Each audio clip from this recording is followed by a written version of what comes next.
Reporting from Arkham Asylum, this is Gotham Rogues. In this video we count down the 5 best one-shot Batman villains.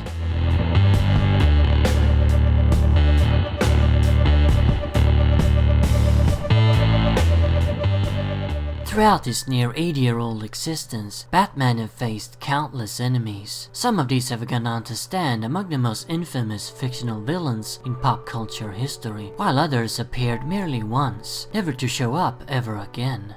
Originally I planned to cover these guys in forgotten Batman villains, but then decided that you need at least 2 appearances, not counting tiny cameos, to qualify as a proper rogue. I still wanted to talk about these characters, and recently realized that I could do it in the form of this video. Of course, I haven't read every single Batman story ever made, since I'm only human, so there must be plenty of one-shot villains that I don't know about. Some of those may be great, and if you know one that doesn't appear on this list, then write them down in the comments. Anyway, let's get on with it, shall we? Number 5. Crash and Burn. This lovely couple appeared in a story called Crash and Burn, a love story, published in Batman 483 in 1992. The comic was written by Doug Monk and penciled by Jim Aparo. In it, an unhinged and incredibly violent bank robber, known only as Crash, hits a Miami bank.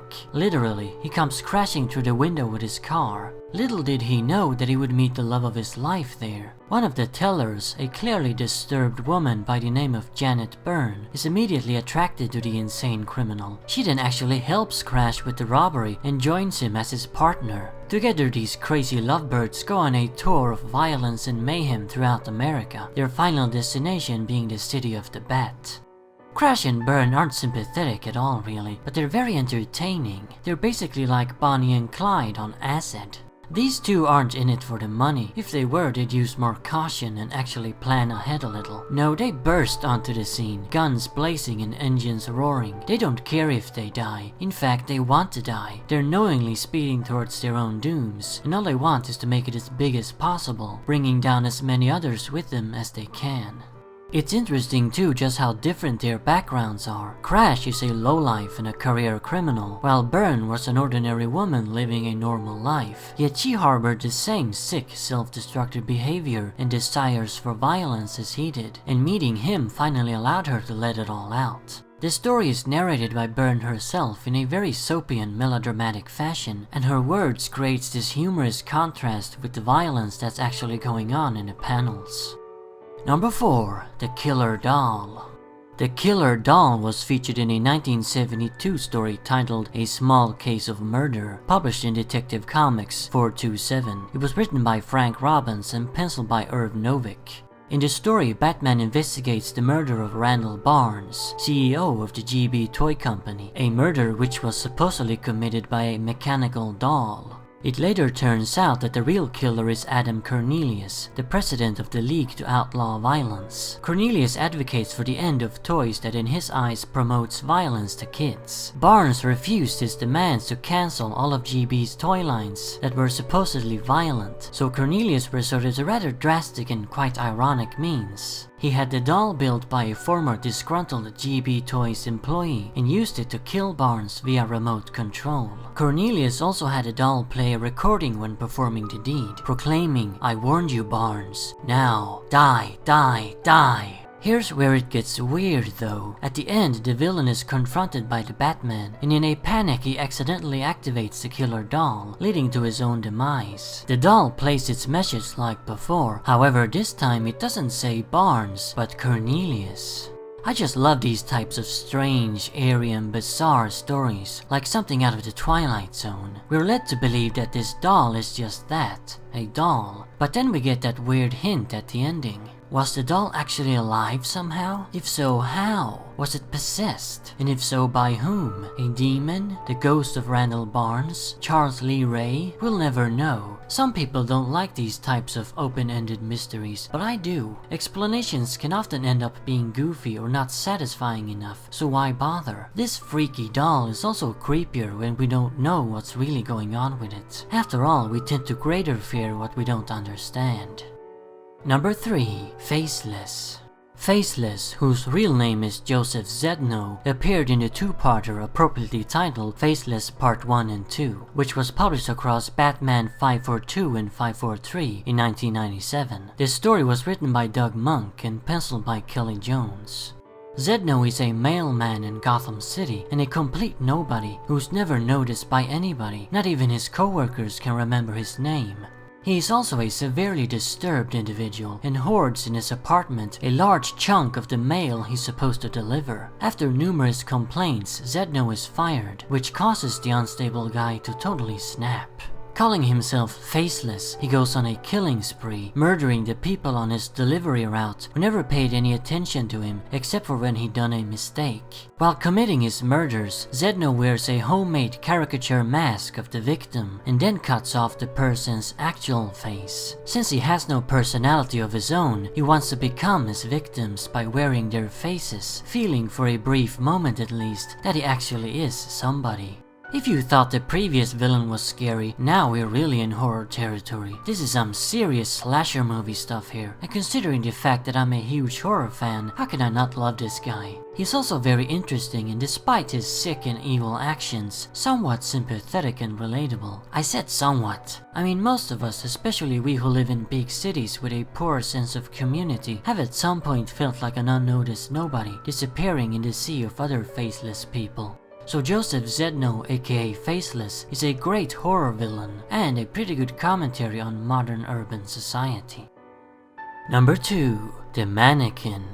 The Manikin appeared in a two-parter published across Detective Comics 506 and 507 in 1981. The story was written by Jerry Conway and penciled by Don Newton.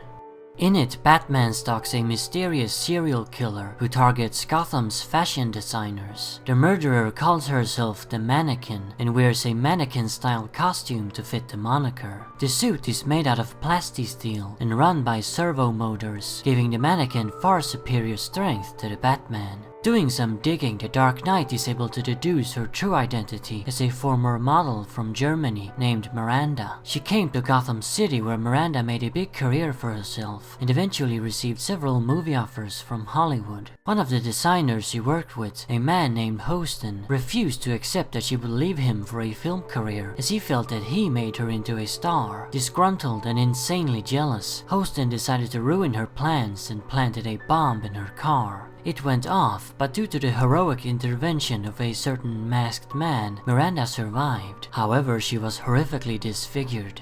Now, a year later, she's become the Manikin. Powered up by her exoskeleton, which also hides her hideous appearance, Miranda intends to kill off all the designers she worked with, knowing that one of them was responsible for her accident.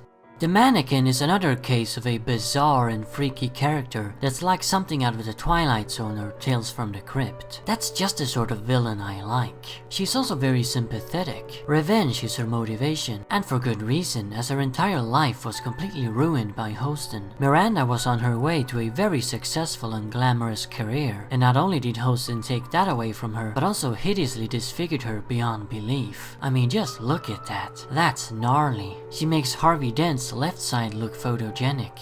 The mannequin symbolism is also pretty good, as the point of it is that that's how fashion models are often seen, as just living mannequins. If I created an original Batrogue, it probably would have been something kind of similar to the Mannequin. And now for the greatest one-shot Batman villain of them all. Number 1. The Mime. The Mime was featured in a story titled The Sound of Silence, which was published in Batman 412 in 1987. The comic was written by Max Allan Collins and penciled by Dave Cockrum.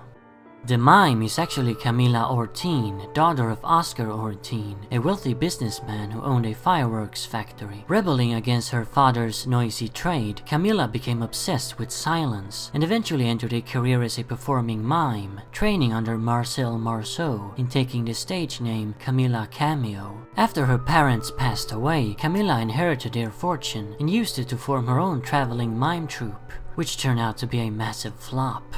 She continued to perform in Gotham though on a government grant, but eventually the money stopped coming and Camilla then simply disappeared off the radar. During this time, she obviously went kind of bonkers as she returns as the Mime, setting on a quest to rid Gotham City of loud noises, such as stealing the clappers out of church bells and sabotaging a rock concert by the radical band Blister Twister. Ah, the 80s.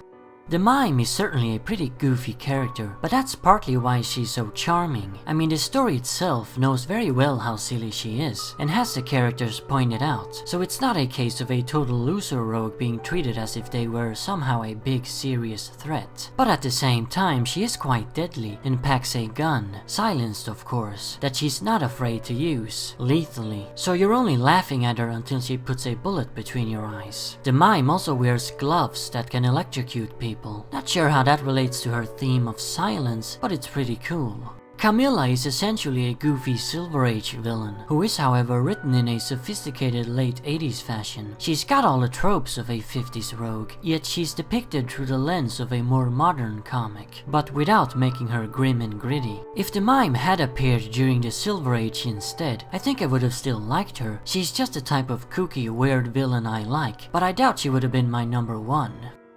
So there you have it, those are the 5 greatest one-shot Batman villains, in my opinion. I think all of them are perfect the way they are in their one story, and I don't want them to return. It's unnecessary and it would probably just ruin them somehow anyway. By the way, on an unrelated topic, I was supposed to go see the Batman Lego movie last week, but we discovered that they only showed it dubbed in Swedish, unless we wanted to watch it early during the day, which I just can't. So, no Lego Batman movie video, unfortunately. Maybe I'll do it later when it's released online and on DVD, but no promises. Anyway, remember, Arkham Asylum awaits you in the next video.